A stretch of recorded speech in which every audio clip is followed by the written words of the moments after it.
السلام علیکم ورحمۃ اللہ وبرکاتہ۔ معزز ناظرین، ہم اپنی آج کی ویڈیو میں ہاروت و ماروت کا قصہ آپ کے سامنے بیان کریں گے۔ ہاروت و ماروت کون تھے؟ بابل کا کنواں کہاں ہے؟ ہاروت و ماروت کا جادو کس طرح کا تھا؟ یہ وہ پراسرار سوالات ہیں جن کے جوابات تو بہت ہیں اور لکھنے والوں نے بھی بہت کچھ لکھا ہے، لیکن اس قصے کہانیوں میں حقیقت کو تلاش کرنا گہرے سمندر سے موتی نکالنے کے برابر ہے۔ ہاروت و ماروت کے متعلق بنیادی طور پر دو طرح کی روایتیں ملتی ہیں، ایک وہ جو قرآن و سنت اور تابعین کے اقوال میں موجود ہے، اور دوسری وہ جو تورات و انجیل اور اسرائیلی روایاتوں میں آتی ہے کہ ان اسرائیلی روایاتوں بیشتر علماء اور مورخین نے تائید کی ہے۔ اس ویڈیو میں ان دونوں طرح کی روایتوں اور واقعات کو آپ کے سامنے پیش کریں گے۔ روایتوں کے مطابق حضرت ادریس علیہ السلام کے زمانے میں ایک مرتبہ آسمان اور زمین کے درمیان سے پردوں کو ہٹایا گیا تو فرشتوں نے زمین میں آباد انسانوں کو دیکھ کر تعجب کیا اور بولے، اے اللہ رب العزت، ہم تو گناہ کے قریب بھی نہیں جاتے، جبکہ یہ بنی آدم گناہوں میں اتنے مبتلا ہیں، اگر ہم ان کی جگہ ہوتے تو کبھی تیری نافرمانی نہ کرتے۔ اس پر اللہ تعالیٰ نے فرمایا، انسانوں کو غصہ اور شہوت دی گئی ہے، اگر یہ چیزیں تمہیں بھی دی جائیں تو تم بھی اس طرح گناہ میں ملوث ہو جاؤ گے۔ لیکن فرشتوں نے کہا، ہم ایسا ہرگز نہیں کریں گے۔ لہٰذا اللہ رب العزت کے حکم سے فرشتوں نے اپنی جماعت میں سے دو بہترین اور اطاعت گزار فرشتوں کو چنا، جن کا نام ہاروت اور ماروت تھا۔ اللہ تعالیٰ نے ان دو فرشتوں میں انسانی فطرت اور شہوت ڈال کر دنیا میں بھیجا۔ وہ شہر بابل میں دو خوبصورت انسان بن کر آئے اور قاضی کے کام پر مقرر ہو گئے، جہاں وہ لوگوں کے درمیان فیصلے کیا کرتے تھے۔ ایک دن ان کے پاس ایک خوبصورت عورت اپنا مقدمہ لے کر آئی اور کہا کہ اس کا شوہر اسے بہت مارتا اور اس پر ظلم کرتا ہے۔ ہاروت و ماروت نے جب اس عورت کو دیکھا تو وہ اس کی خوبصورتی اور حسن پر فدا ہو گئے اور اس پر عاشق ہو گئے۔ انہوں نے اس عورت سے زنا کی خواہش کی تو عورت نے ان سے کہا، تمہاری یہ خواہش میں تب ہی پوری کروں گی جب تم بت کی پوجا کرو، شراب پیو یا میرے خاوند کو قتل کر دو۔ ہاروت و ماروت نے شراب نوشی کو چھوٹا گناہ سمجھ کر لیا اور نشے میں کی مستی میں دو اور کبیرہ گناہ کر بیٹھے۔ اس عورت نے ان سے آسمان پر چڑھنے کا عمل بھی سیکھ لیا جس کے ذریعے وہ آسمان پر جایا کرتے تھے۔ جب وہ عورت اس عمل کے ذریعے آسمان پر گئی تو اللہ رب العزت کے حکم سے اسے ستارے کی شکل میں مست کر دیا گیا۔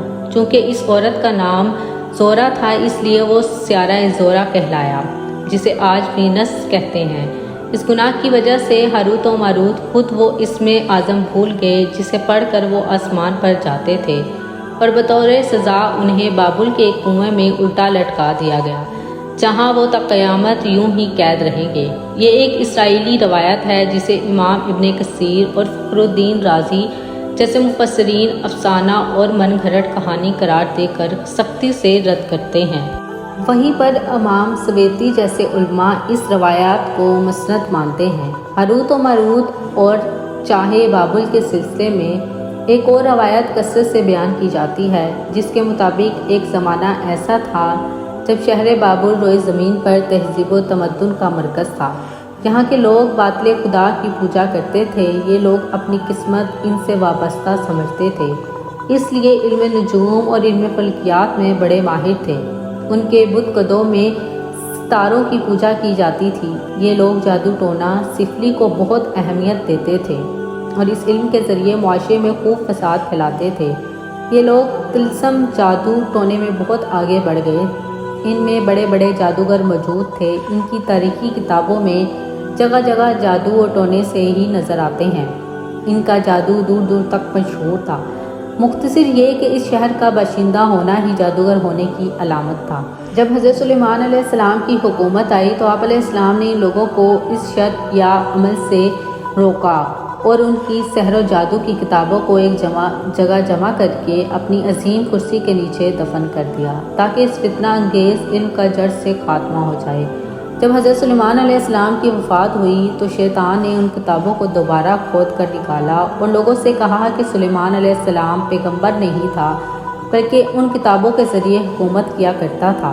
لہٰذا ہوا میں اڑنا، جنات پر قابو اور سلیمان علیہ السلام کی غیر معمولی معجزات دراصل جادو اور سفلی کا عمل تھا۔ بنی اسرائیل نے اس کی پیروی کی اور ان کتابوں کو پڑھنا شروع کر دیا، لہٰذا دوبارہ یہ شرح انگیز علم اس قوم میں پیدا ہوا۔ اللہ رب العزت نے حضرت سلیمان علیہ السلام پر لگائے گئے الزام اور تہمت کی نفی کرتے ہوئے سورہ بقرہ کی آیت نمبر 102 میں فرمایا ہے کہ اور انہوں نے اس چیز کی پیروی کی جو شیطان سلیمان کی بادشاہت کے وقت پڑھتے تھے، اور سلیمان نے کفر نہیں کیا تھا لیکن شیطان نے ہی کفر کیا۔ لوگوں کو جادو سکھاتے تھے اور اس چیز کی بھی جو شہر بابل میں ہاروت و ماروت 2 فرشتوں پر اتارا گیا تھا، اور وہ کسی کو نہ سکھاتے تھے جب تک یہ نہیں کہہ دیتے ہم تو صرف آزمائش کے لیے ہیں، تو کافر نہ بن۔ لہٰذا جب یہ سحر کا علم بابل میں عام ہو گیا اور لوگوں کی تکلیف اور پریشانی کا باعث بنا، تو اللہ رب العزت نے 2 فرشتوں کو انسانی صورت میں مأمور کیا کہ وہ جادو کے عوامل اور اس سے باطل کا طریقہ لوگوں کو سکھائیں تاکہ وہ جادوگروں کے فساد شر دونوں سے محفوظ رہ سکیں۔ لیکن یہ تعلیمات غلط مقصد کے لیے بھی استعمال ہو سکتی تھی، حالانکہ وہ فرشتے لوگوں کو بتاتے اور ان کی صراحتاً کہتے کہ یہ تو تمہارے لیے ایک طرح کی آزمائش ہے، لیکن پھر بھی وہ لوگ ایسے کاموں میں ملوث ہوئے جو انسانوں کے لیے نقصان کا باعث تھا۔